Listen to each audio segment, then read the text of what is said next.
میں نے یہ دیکھا ہے کہ آپ ہی کے گھرانوں میں جہاں حسن حسین علی فاطمہ یہ پیارے نام ان پہ ہمارا سلام درود ان پر رکھے جاتے ہیں، وہاں معزز شخصیات کے نام نہیں رکھے جاتے۔ معزز شخصیات سے مراد صحابہ کرام کی مقدس شخصیات، صحابیات کے نام، ام المومنین کے نام، اس قحط کی وجہ کیا ہے؟ امام حسین سے کسی نے پوچھا مولا آپ کے بیٹوں کے نام کیا ہے؟ اگر آپ دیکھیں علی، ایک علی، علی الاکبر، علی الاوسط، علی الاصغر، پوچھا مولا یہ کیا بات ہوئی؟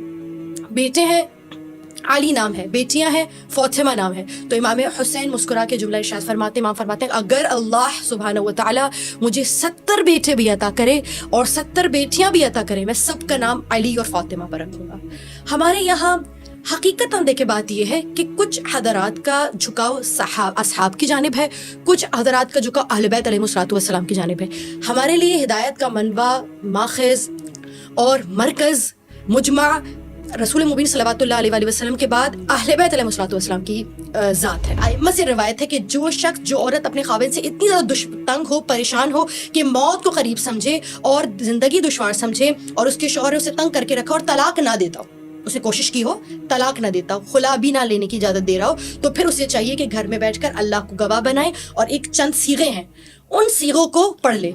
لیکن مسئلہ یہ کہ اس صیغوں کو پڑھنے کے بعد اگر حاکم شرع، مجتہد، آیت اللہ خود وہ بھی چاہے تو رجوع نہیں ہو سکتا۔ اگر ایک پڑھی لکھی خاتون کام کرنا چاہتی ہے، یونیورسٹی گئی ہے وہ اور اب وہ بزنس کرنا چاہتی ہے، وہ نوکری کرنا چاہتی ہے، دین آپ کا اس کو روکتا ہے کہ اگر شوہر منع کر دے تو بیوی جو ہے وہ اپنے والدین سے ملنے بھی نہیں جا سکتی؟ کیا اس کو مانتے ہیں آپ؟ ہاں سنا تو یہ نہیں، یہ درست نہیں ہے۔ کیوں؟ میں آپ کو بتاؤں، جب دو واجبات کا آپس میں تصادم ہوتا ہے نا تو دیکھا جاتا ہے کہ اوجب کیا چیز ہے، اہم کیا چیز ہے۔ دیکھیے، شوہر کی اطاعت واجب ہے، ضروری ہے، ٹھیک ہے، اسی کے ساتھ ساتھ ایک اور چیز جو بہت اہم ہے اور اوجب ہے، وہ کیا ہے؟ صلہ رحمی۔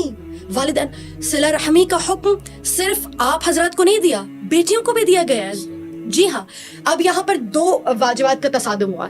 ایک جگہ پر تو یہ ہے کہ آپ کو شوہر کا مطیع فرما بردار رہنا، شوہر کی کہے بغیر، اجازت کے بغیر گھر سے باہر قدم نہیں رکھنا، ورنہ فرشتے لعنت کرتے ہیں۔ دوسرا، اللہ کا ہی واجب کرتا ہے آپ پر کہ صلہ رحمی کرے۔ تو اگر شوہر آپ کو منع کر دے کہ صلہ رحمی نہیں کرنی، والدین سے نہیں ملنا، تو عورت کو خدا نے حق دیا ہے کہ شوہر کی یہاں پر نافرمانی کر کے اپنے والدین کا حق ان کو دے، ان سے ملے۔ صلہ رحمی کا کیا ہے؟ کم از کم ملا کرے، ان سے باز پرس کرے، ان سے پوچھے ان کے حالات کیا ہیں، جتنا ہو سکے، جتنی توفیق اللہ نے دی ان کی مدد کرے۔ عالمہ حافظہ ربیہ صاحبہ، السلام علیکم۔ علیکم السلام ورحمۃ اللہ وبرکاتہ۔ آپ نے ویسی یہ کمٹمنٹ کی ہے، مگر امید ہے کہ آپ کوئی برا نہیں مانیں گی سوالات کا اور بخوبی ان کا ہمیشہ کی طرح جواب دیں گی انشاءاللہ۔ پچھلی نشستوں میں یہ سوال کئی مرتبہ پوچھا گیا ہے، مگر یہ سوال ببانگ دہل اور تکرار کے ساتھ آپ سے پوچھ رہا ہوں۔ میں نے یہ دیکھا ہے کہ آپ ہی کے گھرانوں میں جہاں حسن حسین علی فاطمہ یہ پیارے نام ان پہ ہمارا سلام درود ان پر رکھے جاتے ہیں، وہاں معزز شخصیات کے نام نہیں رکھے جاتے۔ معزز شخصیات سے مراد صحابہ کرام کی مقدس شخصیات، صحابیات کے نام، ام المومنین کے نام، اس قحط کی وجہ کیا ہے؟ دیکھیے، سب سے پہلے تو ہمارے لیے سنن اہل بیت علیہ السلام سب سے اہم ترین ہے۔ ہم اپنے معیار زندگی کو بلند کرنے کے لیے کسی اور رستے، کسی اور دروازے، کسی اور باب کی جانب دستک دینا ضروری تو بہت دور، اس کا ارادہ بھی نہیں کرتے، اس کو تخیلات میں بھی نہیں لاتے۔ ہم نے امیر المؤمنین کو دیکھا کہ انہوں نے اپنے بچوں کے نام رکھتے ہوئے رسول اللہ صلوات اللہ علیہ وآلہ وسلم کو ہمیشہ ترجیح دی اور ان کی زبان وحی ترجمان سے امام حسن حسین کو نام دیے گئے۔ اس کے بعد ہمارے لیے جو دوسرا نمونئی عمل ہے، ایک کریکٹر ہے، ایک آئیڈیل پرسنالٹیز ہے، وہ امام حسن حسین ہے۔ امام حسین سے کسی نے پوچھا مولا آپ کے بیٹوں کے نام کیا ہے؟ اگر آپ دیکھیں علی، ایک علی، علی الاکبر، علی الاوسط، علی الاصغر، پوچھا مولا یہ کیا بات ہوئی؟ بیٹے ہیں علی نام ہے، بیٹیاں ہیں فاطمہ نام ہے۔ تو امام حسین مسکرا کے جملہ ارشاد فرماتے، امام فرماتے ہیں اگر اللہ سبحانہ و تعالی مجھے 70 بیٹے بھی عطا کرے اور 70 بیٹیاں بھی عطا کرے، میں سب کا نام علی اور فاطمہ پر رکھوں گا۔ ہمارے یہاں حقیقتاً دیکھے بات یہ ہے کہ کچھ حضرات کا جھکاؤ اصحاب کی جانب ہے، کچھ حضرات کا جھکاؤ اہل بیت علیہ السلام کی جانب ہے۔ ہمارے لیے ہدایت کا منبع، ماخذ اور مرکز، مجمع رسول مبین صلوات اللہ علیہ وآلہ وسلم کے بعد اہل بیت علیہ السلام کی ذات ہے۔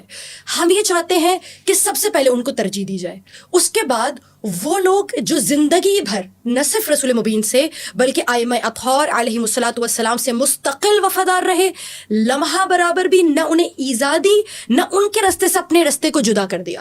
یہ حقیقی بات ہے، اس میں کوئی دو رائے نہیں. ہم یہ چاہتے ہیں ہم اپنے بچوں کے نام انہی کے نام پہ رکھیں کیونکہ نام اثر انداز ہوتے ہیں.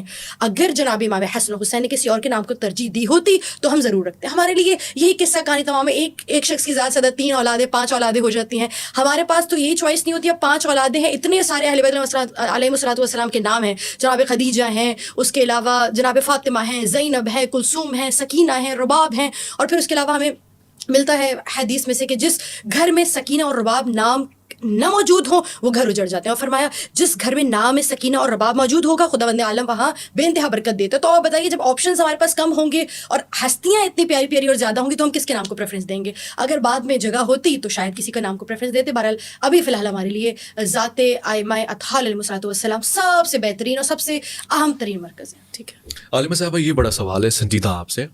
یہ آپ ہی کے مکتب فکر میں طلاق اتنی مشکل کیوں ہے؟ یعنی میں ایک ریسرچ کے حساب سے بات کر رہا ہوں. پاکستان میں بڑھتا ہوا طلاق کا ریشو ایک حیران کن حد تک پہنچ گیا، مگر آپ کے ہاں طلاق کو اتنا مشکل بنا دیا گیا ہے. نہیں معلوم کہ خواتین جو طلاق لینا بھی چاہتی ہیں ان کو مل جاتی ہے طلاق. کیا ہے یہ؟ سب سے پہلے آپ کے ایک جو آپ کو غلط فہمی ہے یا آپ کی تحقیق میں کمی ہے اس کا ازالہ کر دوں، اس کو دور کر دوں. آج کے دور میں طلاق کا ریشو نہیں بڑھا ہے. طلاق ہر زمانے میں ہوتی رہی ہے، شادیوں کے ریشوز کے لحاظ سے طلاق ہوتی رہی ہے. اور لیکن مسئلہ یہ کہ یہ دور سوشل میڈیا کا دور ہے تو چیزیں ابھر کر اور واضح انداز میں سامنے آ رہی ہوتی ہیں. ورنہ نبی کریم صلوات اللہ علیہ وسلم کے دور میں ہم دیکھتے ہیں کہ آپ کی آدھی ازواج طلاق یافتہ ہے یا بیوہ ہے اور آپ پریفرنس دیتے ہیں. خود آپ یہ دیکھیے طلاق کا ہونا اس بات کو ثابت نہیں کرتا کہ دونوں فریقین میں سے ایک غلط ہے. آپ یہ دیکھیں حضرت زید رسول مبین نے خود شادی کروائی، آپ کے منہ بولے بیٹے ہیں، شادی کروا دی ہے. شادی کروانے کے بعد آپ پرورش فرما رہے ہیں کسی شخص کی، اس میں کیا اخلاق کی کمی ہوگی؟ انشاءاللہ وہ اخلاق کے اعلیٰ درجے پہ بہتر درجے پر ہوگا. لیکن اس کے باوجود ان کی زوجت سے ان کی نہیں بنتی تو رسول مبین دونوں کے درمیان فیصلہ کرتے ہیں کہ ایسا ان کو طلاق دے دو. وہ طلاق دے دیتے ہیں اور طلاق دینے کے بعد حضرت رسول مبین انہی سے شادی فرما لیتے ہیں. اگر اس عورت کے کردار میں کوئی کمی ہوتی تو رسول مبین اس سے شادی نہ کرتے، ظاہراً تو شادی کر لیتے ہیں. دوسرے سوال کی طرف آتے ہیں. آپ نے کہا کہ طلاق اتنی مشکل کیوں ہے؟ پھر پوچھتی ہوں اہل تسنن میں طلاق اتنی آسان کیوں ہے؟ مثلاً آپ کے یہاں تو غصے میں دے دی طلاق ہو گئی، ہمارے یہاں تو ایسا ہے کہ اگر آپ کے گن رکھ دی گئی ہے اور گن رکھ کے کہا ہے طلاق دو اور آپ نے گن رکھ کے طلاق کے صیغے جاری بھی کر دیا آپ نے اور آپ 3 مہینے تک اب رجوع بھی نہیں کرتے، اس کے باوجود طلاق نہیں ہوتی. طلاق تو کیا نکاح بھی نہیں ہوتا ہمارے یہاں تو نکاح مستحب ہے، ظاہر ہے استحباب ہے، کسی کے بھی نہیں ہوتا، ارادتاً ہی ہوگا، دانستہ ہی ہوگا. لیکن یہ پروسیس آپ کا بہت لمبا ہے کہ گواہان کی موجودگی ہوگی، صیغے پڑھے جائیں گے. کسی کی زبان ہی نہیں ہے تو وہ کیوں کسی کی زبان بولے؟ اگر میں آپ کو ایک چیز بتا دوں نا تو یہ آپ کو ورد حیرت میں مبتلا کر دے گا. وہ یہ ہے کہ جو ایک ایسا طریقہ شعر ہمارے یہاں ہے وہ کسی کے یہاں نہیں ہے. میں آپ کو بتاؤں طلاق بے انتہا مشکل ہے کیونکہ وہ مرد دیتا ہے، ٹھیک ہے؟ تو زیادہ بہتری کیا، زیادہ امکانات کیا ہوتے ہیں کہ وہ باز آ جائے. ہو سکتا ہے عورت سے دوبارہ محبت جنم لینے لگے، دوبارہ سے کچھ ایسا ہو جائے کہ اسے ضرورت نہ پیش آئے، وہ طلاق نہ لے سکے. 9 مہینے کا پیریڈ ہے، بڑا لمبا پیریڈ ہے، اس سے وہ گزر جائے، اس کے بعد اس میں دوبارہ محبت قائم ہو جائے دوری کی وجہ سے. ایک تو یہ وجہ ہے کہ طلاق مشکل ہے، آسانی سے نہیں کہ آپ نے غصے میں بولا. اور اکثر ایسا اوقات ایسا ہوتا ہے کہ ایک وقت غصہ ہوتا ہے، انسان کا غصہ ختم ہو جاتا ہے، محبت آگے آ جاتی ہے اور وہ اپنے تمام تر فیصلوں پہ نہ صرف پشیمان ہوتا ہے بلکہ اسے واپس لینا چاہتا ہے. اب بات ہوتی ہے حق طلاق عورت کے پاس ہونے کے. خلا بھی بہت مشکل ہے ہمارے یہاں. خلا میں خاوند کی بھی مرضی ہونا ضروری ہوتی ہے، یعنی لے عورت رہی ہے، وہاں طلاق میں مرد کچھ پیسے چھوڑ رہا ہے. خلا میں بس اتنا فرق ہے عورت اپنا حق مہر چھوڑ رہی ہے، لیکن خلا میں بھی مکمل طور پر اس کو مرد کی ضرورت ہے، بجز اس کے کہ طلاق ولائی لے لی. ہمارے یہاں تیسرا طریقہ بڑا اہم طریقہ ہے، وہ ہے طلاق ولائی. گو کہ چوتھا طریقہ بھی ہے، وہ بھی میں آپ کو بتا دوں. طلاق ولائی کیا ہے؟ حاکم شرع جو تمام تر یعنی مثلاً آپ کے علاقے میں موجود جو دوسرے مجتہدین ہیں، وکیل ہو جناب آیت اللہ سیستانی کا، حاکم شرع ہو، ٹھیک ہے، اس کی کچھ شرائط ہیں.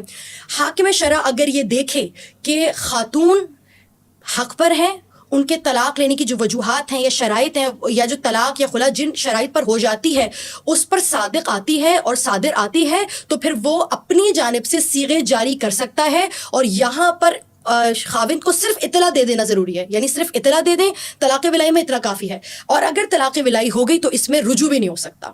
لیکن مکمل عورت ان شرائط کو پورا کرے کہ جس کی وجہ سے وہ خلا لے رہی ہے. اب آپ کہیں گے شرائط کیسی ہونی چاہیے, وہ مارتا ہو, پیٹتا ہو, ابیوزو ہو. ان شرائط میں یہ شرط بھی کافی ہے کہ عورت کو مرد پسند نہیں ہے.